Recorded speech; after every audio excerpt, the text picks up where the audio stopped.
Guardians took a gut punch in game 1 against the Astros and battling them hard in game 2. We'll talk about the Guardians could pull off the game in game 2. And this game happens to be 30 games into the 2024 season.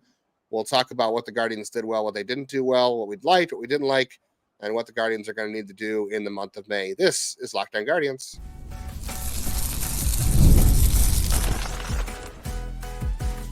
You are Locked On Guardians, your daily podcast on the Cleveland Guardians. Part of the Locked On Podcast Network, your team every day.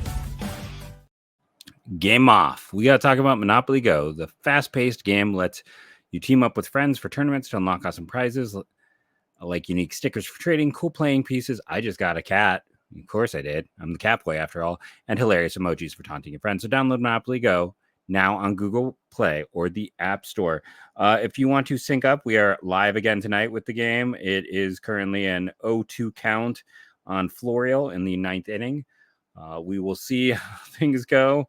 Man, they've all been tight of late. It's a sure have been tight game. Well, I missed those blowouts. They're playing good teams, so that's going to happen, right? They're playing good teams, and they're not getting blown away, which is good. I mean, we had this conversation, I think, the other day about expectations when they lost to the Astros, that, you know, whether or not people felt like they were okay with these close games and if they were frustrated because they didn't win. But that also would suggest that you now expect them to win these games, whereas coming into the year, maybe you wouldn't have expected them to compete against the Braves and the Astros.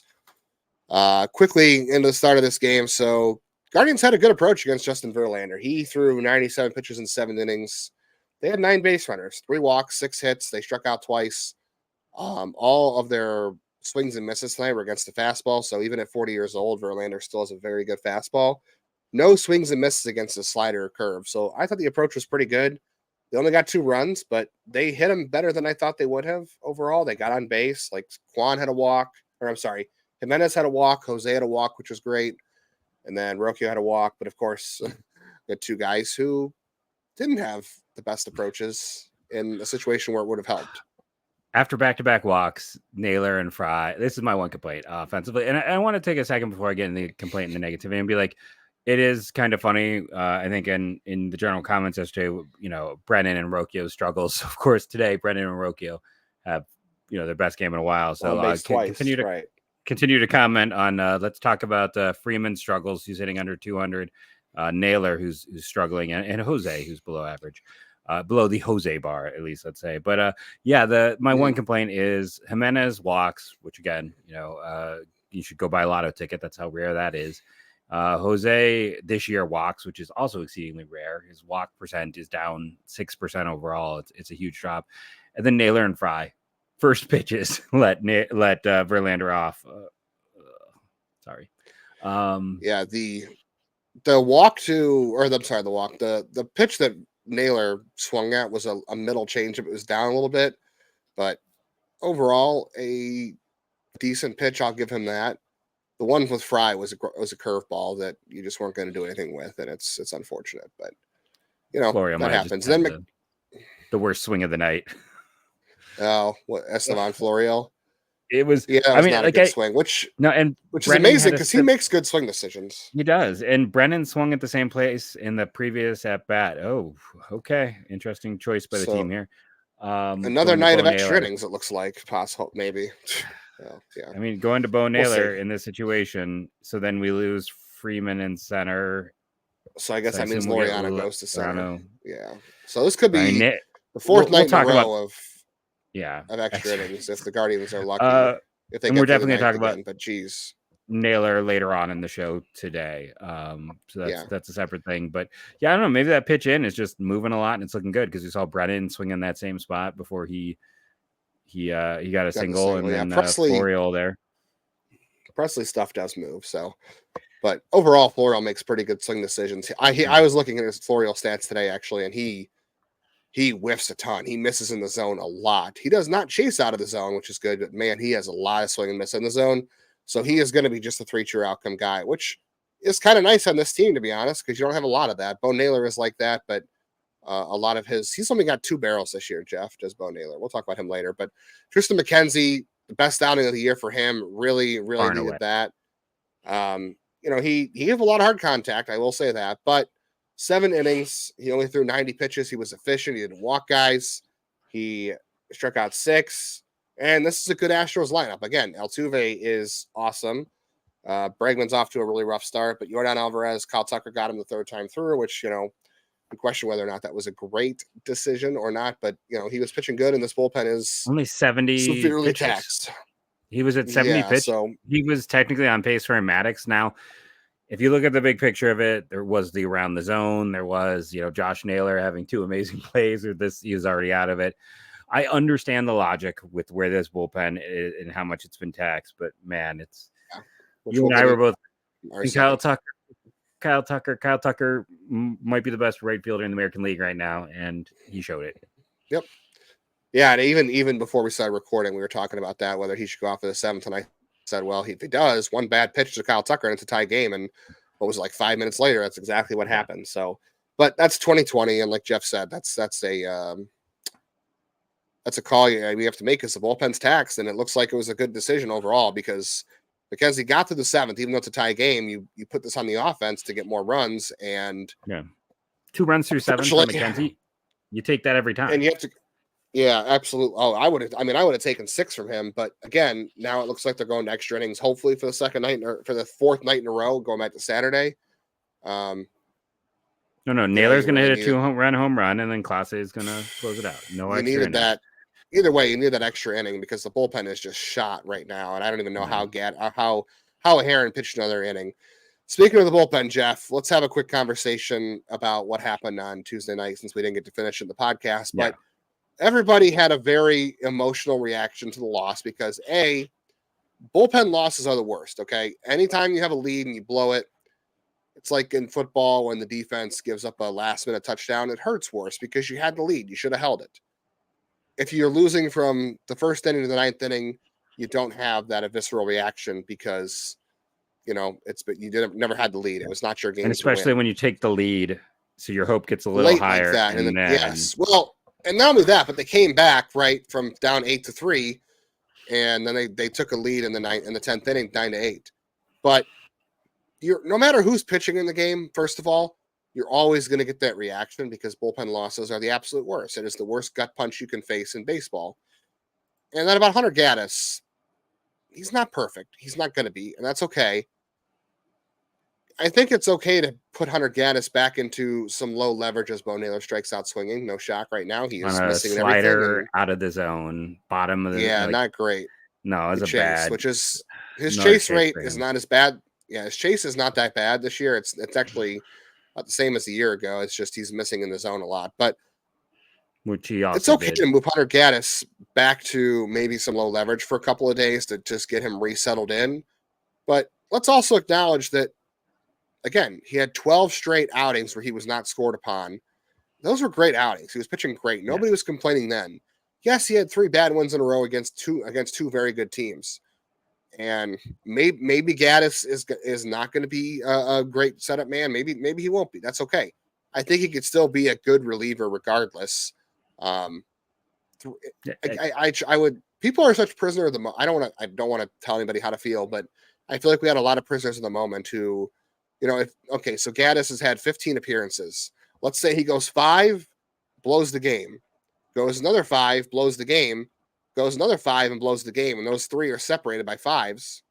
Nobody's probably having this much of a reaction because he blew a game every 5 games. It's the Brian Shaw thing, where Brian Shaw went 10 straight games where he didn't allow a run, and then the 11th game he came out and he just got destroyed. And everyone's like, well, this guy sucks. I'm tired of him. People, as soon as a reliever blows the game, everyone has, again, because bullpen losses are the worst.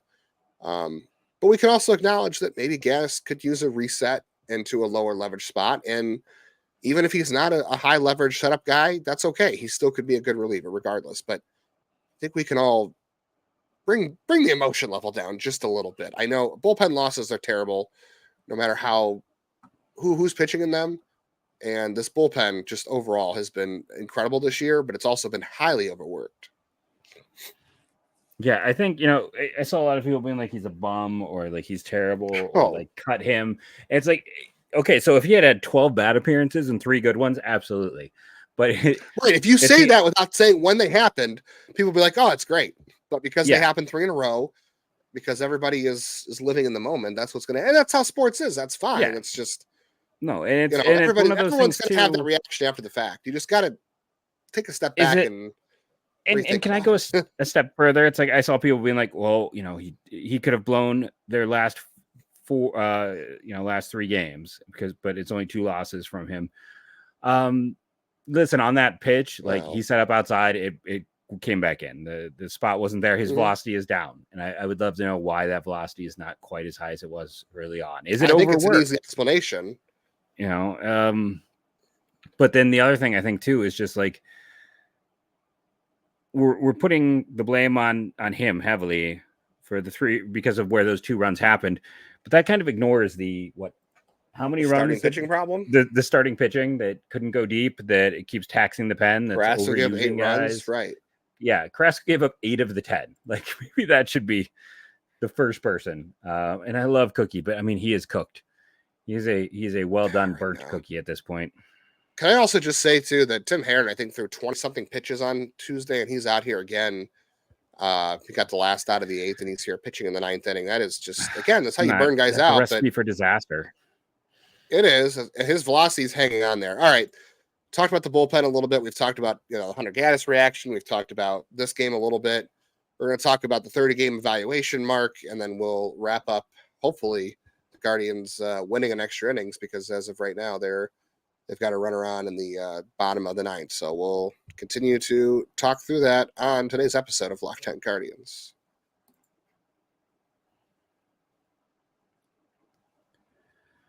And before we do that, let's talk about our friends over at FanDuel. The NBA playoffs are here, and things are crazy. The Cavs, they're going to Game 6 against Orlando. It's winner take all time in the NBA and the NHL. The NHL playoffs are always crazy. Weird things happen in the Stanley Cup playoffs. FanDuel's giving you a shot to bring home a win of your own. Right now, new customers can get $150 in bonus bets with any winning $5 bet. So all you got to do is go out there, throw it on a $5 bet, even if it's something with low odds and doesn't pay out a lot. If you're a new customer and you win that bet, you're going to get $150 in bonus bets from FanDuel. That's $150 to bet on spreads, money lines, player props, and more. Visit FanDuel.com/lockedon. Make every playoff shot count. FanDuel is America's #1 sportsbook. And then Jeff and I love to talk about Monopoly Go. If you are a competitive person, Monopoly Go is the way to go. It has been downloaded so many times in the app stores, and there's a reason for it. It is a fun twist on a classic game. Jeff was talking about getting his cat piece for his board. Yeah. Curious to see what kind of buildings he's knocking over with his cat and who he's making mad. That's the fun thing about Monopoly Go. You could smash your friends' buildings, heist their vaults, get hilarious emojis to taunt them. Again, it's super fun a way to play Monopoly. You just got a thumbs up and thumbs down emoji to send to people in it as well. And I just completed my second sticker set. Yeah, I've been knocking some people's buildings over too, and I've been collecting money. It's been a lot of fun. It's very addicting. So you can get there's always new timed events that help you win big, like massive multipliers for everything you win, and rent frenzies, all the good stuff of classic Monopoly with the fun new twist. Always something fun to discover. So get off the bench and go download it for free on Google Play or the App Store. Monopoly Go, game on. And the Guardians will wrap up the series of the Astros on Thursday, again, 8:10 Eastern, 3:10 Hawaiian. You can listen to all that action on your SiriusXM app by just searching Guardians. Cade Smith into the game with 1 on and 1 out in the bottom of the 9th inning of a tie game. Oy vey. I guess real quick, we're going to get to our 30-day evaluation mark for the Guardians and what we liked, what we didn't like. I will say Kyle Manzardo hit another home run in AAA on Wednesday. It was off a lefty. He's not hitting well off. Yeah, he had a double, both off lefties. That's good because coming into this game, he was hitting, I believe, I had the numbers earlier, 238, 292, 333 against lefties. So lefties are still a problem for Kyle Manzardo. It's only been 24 plate appearances, but, a plate appearances 25 and 26 against them were much better. So hopefully that's a sign of a turnaround for him. But that is something, the Guardians obviously want him to work on. It's going to be an issue. And even when he does come up, whether it's this month or June, I think it'll be May, but That depends on how other guys do as well. They might sit him against right-hander or left-handers anyway, so we'll see. Quickly, And that's, rehab again, updates. I just real quickly before we do that, that's again why this team prefers lefties, right? Because 80% of the time he's going to play. Whereas if he's left-handed, Say it again. Same issue. Say it again, Jeff. Say it again. Keep saying it. Why they have preferred left-handed bats and why right-handed bats are, like it's nice to have balance, but when you're the truly great hitters can hit both sides, and the guys when they struggle, lefties have always struggled more against lefties than and righties against righties. And if he was a right-handed bat, he just would not have as much value. Guardians just missed that double play, and now they've got a runner at second. Yikes! Yeah, so keeping that in mind as we get closer to the draft. Just saying. Sam Hentges threw 2 innings for Columbus on Wednesday night. He was up to 95. He struck out a batter, and I believe he walked a batter as well. But that's probably one of the things they wanted to check off his list.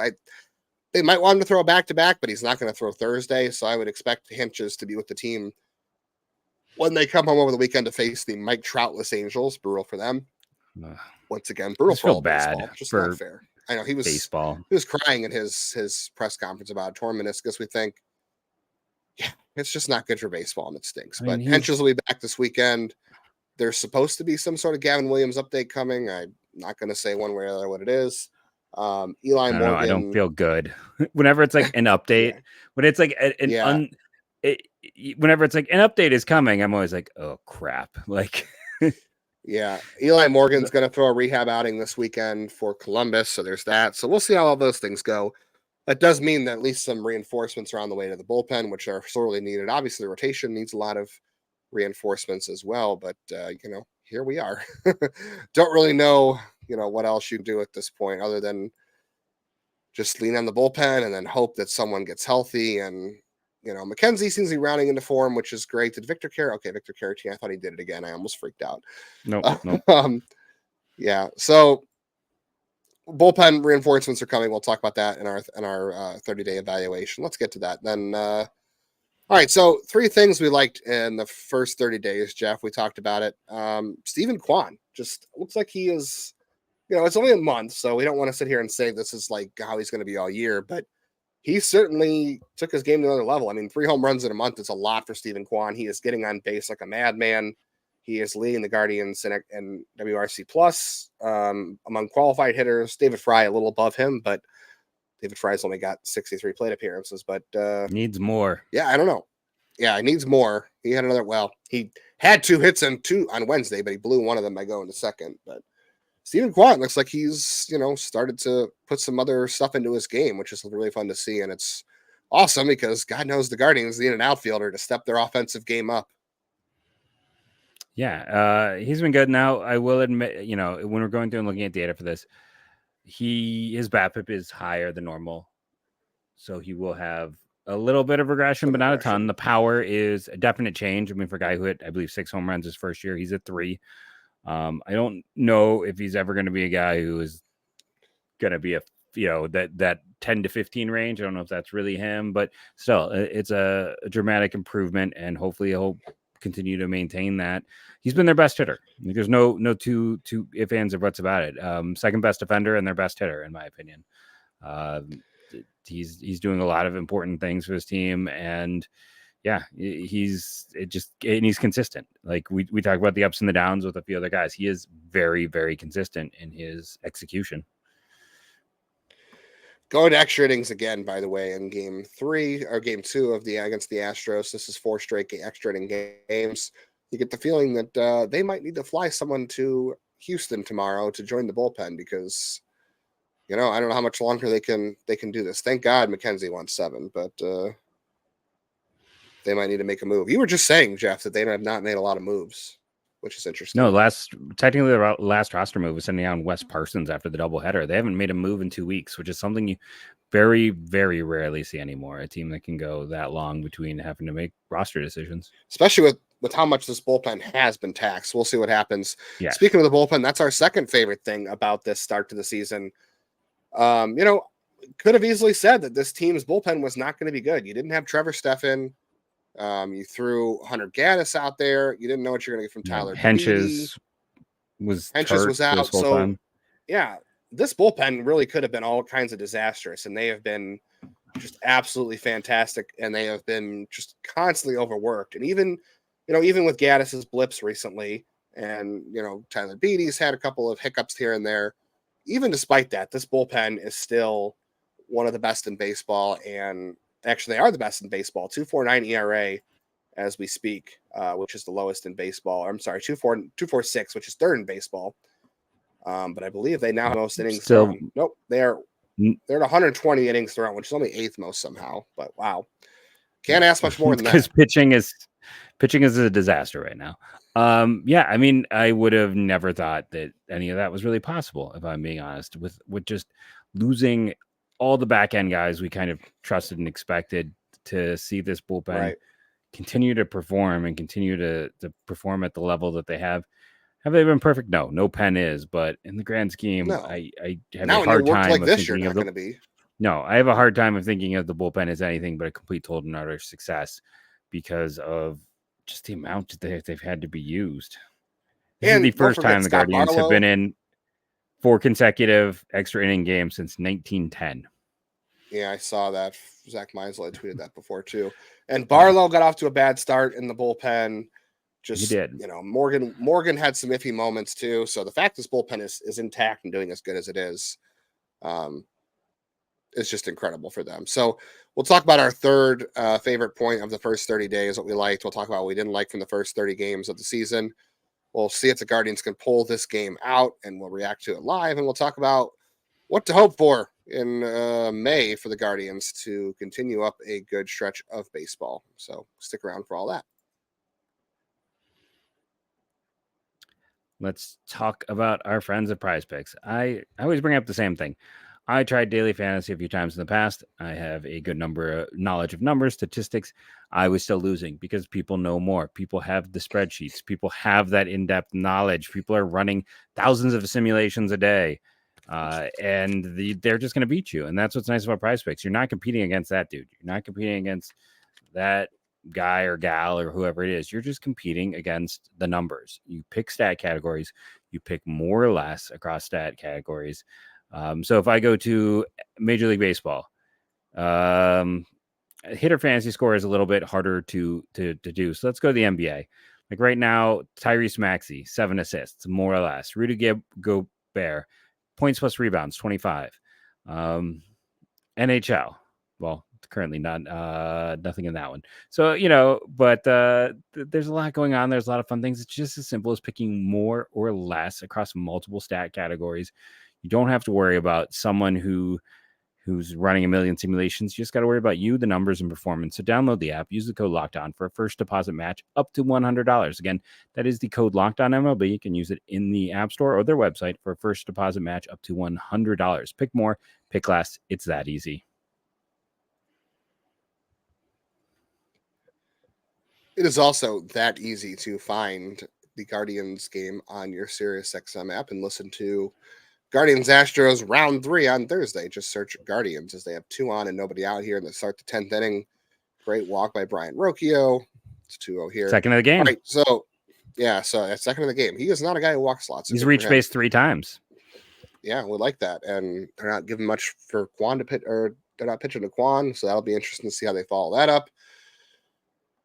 But okay, so the other thing we liked from the first month of the season, Jeff, was the flexibility that Stephen Vogt has shown with the lineup, with all the guys they have on the bench. You're seeing Estevan Florial come through in some big spots, even though he did not get a lot of playing time early on. He has earned a little bit more, and quite frankly, I'd like to see more. I know he had a bad swing and miss in game 2 here, but as Stephen Kwan drives in at least one to start off the 10th inning, that's good.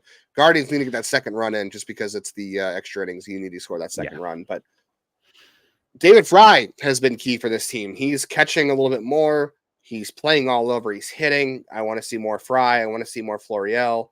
I want to see more Arias. It's hard to get these guys in here. I'd like to see less Laureano. We'll see. I think everyone would. Is that a terrible thing to say? Yeah, it's just – but I will say he's done a good job getting everybody into the mix where he can. And Austin Hedges has only had 28 plate appearances, so his role on the team has worked out perfectly. You've got a guy who's here for leadership, and you're not overexposing him, and you're pulling him in key spots offensively, and you're putting him in key spots defensively. I think it's worked like a charm in terms of this. That's how this roster has to be played, right? It's like the Moneyball joke, right? And you're killing this team. He goes, we'll be good if you play this roster the way we built it. And that was the whole joke, even though the whole Moneyball thing was very, very flawed at best. No, it's that's a conversation for another day. Yes. It's a situation too where it's just the flexibility in the lineup, moving guys around, not being afraid to use your whole bench to go out and bring in guys to be successable. That is what we like. Win on the margins. Yeah.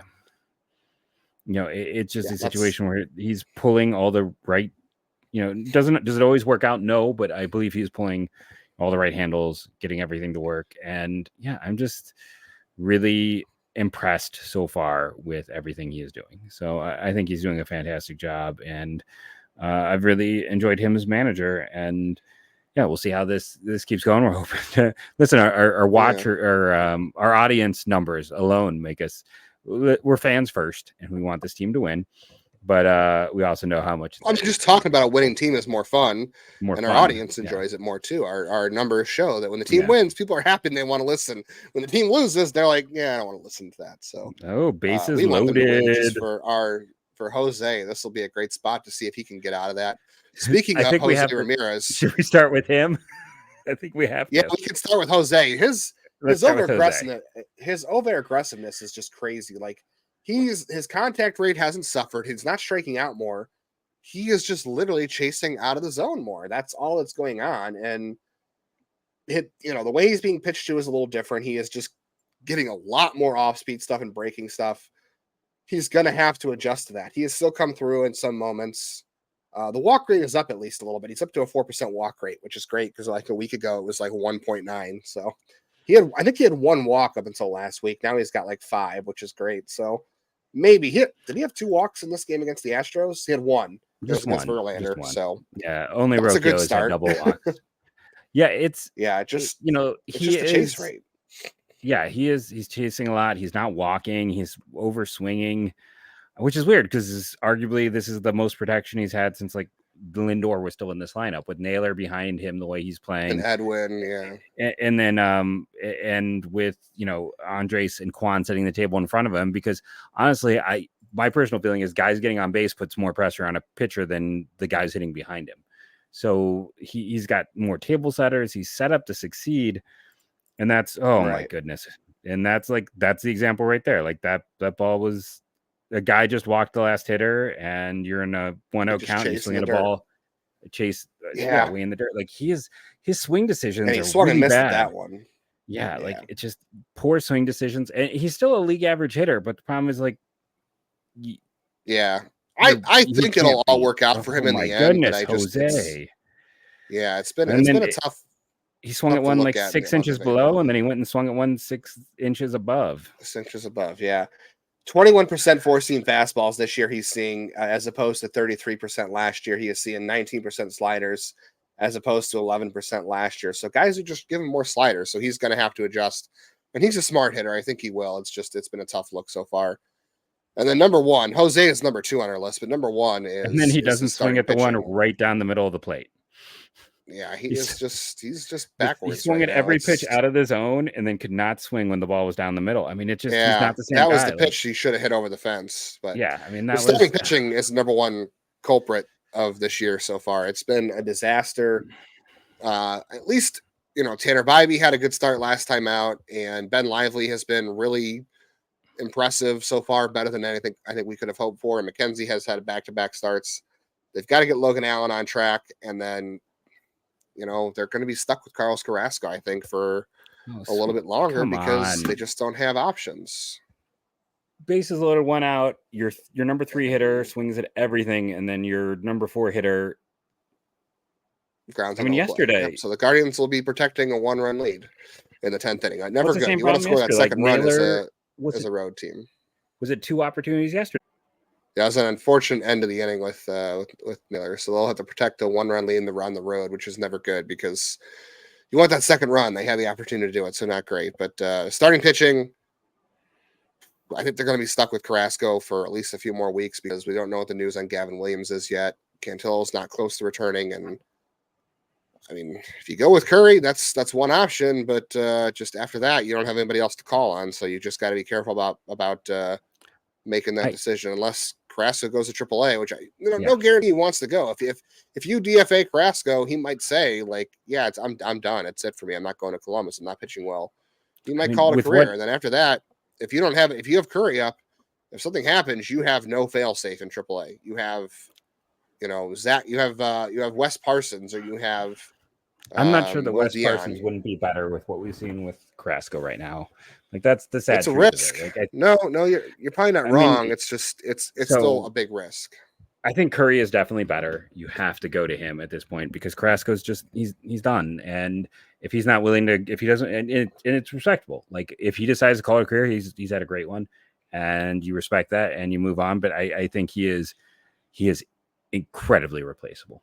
My guess is at least 2 more starts like this. They're going to give him maybe 2 or 3 more chances like this because you just need to get through the season somehow. That's really what it is. And then Bo Naylor off to a terrible start. I tweeted some stats today on Wednesday if you didn't see it, but he's not chasing.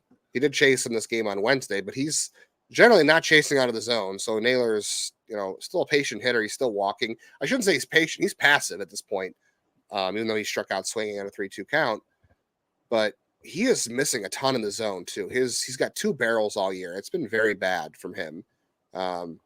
They need him to be good. He's a key part of this lineup. He's a key part of the future. They need him to be good. I don't think you have a short leash on him at all because your alternative is just starting David Fry with Hedges as a backup, and Fry's valuable to this team because of his versatility. So I think you're going to let Naylor work through this, but at some point, if this doesn't turn around, he also may want a breather in AAA to try to refocus on things because in zone swing and miss is never good. Yeah, we expected him to be their number 3 hitter, and he is almost performing at the same level as Mike Zunino last year when he got cut. It's brutal. Not a big separator, and his defense is not strong enough for that. Like one can make a strong case that David Fry is a better actually defensive outperforming him. He is. So it's it's a situation. We need Bo Naylor. Can we talk about just before? I know we got about a minute here, but it's like they are 19-10 as of right now, and 2 of their top 3 hitters are biggest disappointments, and their third one is the entire starting pitching staff. It's a miracle in some regards, and it's 19-10. How well everything else is going. And I know the bullpen's been overtaxed too. They've pitched well, but they've been overworked. There's reinforcements coming. Henches is coming back. We'll see about Morgan. We both think Andrew Walters is going to be here this year. Enright should get a shot. Enright's hurt. Hopefully he'll be okay. Nick Nikolajek came back today from Tommy John for the first time in a year. Yeah, hopefully there's reinforcements coming for this bullpen. Okay, so I think even with as overtaxed they've been, hopefully you can say that they've been good. They're going to be fine, and you can get them a breather with some of these reinforcements. I feel good about that. That's going to help them sustain. Bybee and McKenzie seem to be getting better. I don't know about Logan Allen, and then Ben Lively. We'll see what happens, but things have been not perfect in the first 30 games, and they're still 19-10. So they're hopefully they're going to go to 20-10 after 30 games. They're 19-10 after 29. So. It's not been perfect, but they've been winning. So that's a huge thing you can talk about, and hopefully things get better. Huge play by Kwan there to get that one put away. Thank you, Stephen Kwan, Class A with the clean sheet. So thank you all for watching, rating and reviewing, downloading. It helps. We appreciate you being part of the Locked On Guardians team squad. And as we always say, win, lose, or draw, go Guardians, go.